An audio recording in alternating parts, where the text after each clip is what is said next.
Happy Friday, everyone. Welcome back to Chats with Chase. Here's today's tip.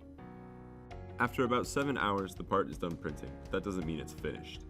After printing, there's still some excess resin on the part.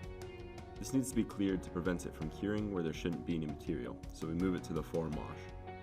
I could remove the part from the plate and place it in the basket, but in this case I'll just transfer the whole build plate to the form wash. This is filled with isopropyl alcohol, which it gently circulates around the part. While it's running, I make sure to close the printer lid to prevent any curing in the resin bath from the UV light. We let the wash run for its recommended 10 minutes, after which it automatically opens and brings the part back up.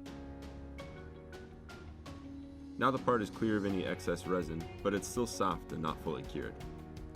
Before we cure it, we need to remove it from the build plate.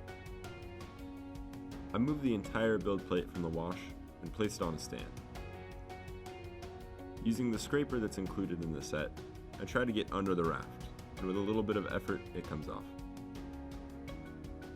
We need to remove these supports, as they'll be more difficult to remove after curing. I just do that with a pair of flush cutters, and some can even be disconnected by hand. This part has quite a few supports, but it still took less than a minute to prepare. If we needed, this is also the point where we could lightly sand any rough areas down before cure, but this part looks fine without it. I place it in the cure and have it run for 60 minutes at 60 degrees Celsius.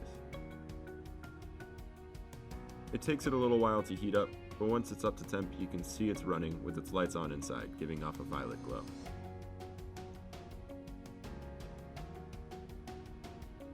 Once that's done, I remove it and we have a copy of the original part. Here's a quick comparison of the freshly cured part next to the original that was scanned. You can see just how much detail that Form scanner picked up. In this image, it's clear that the top right leaf is broken.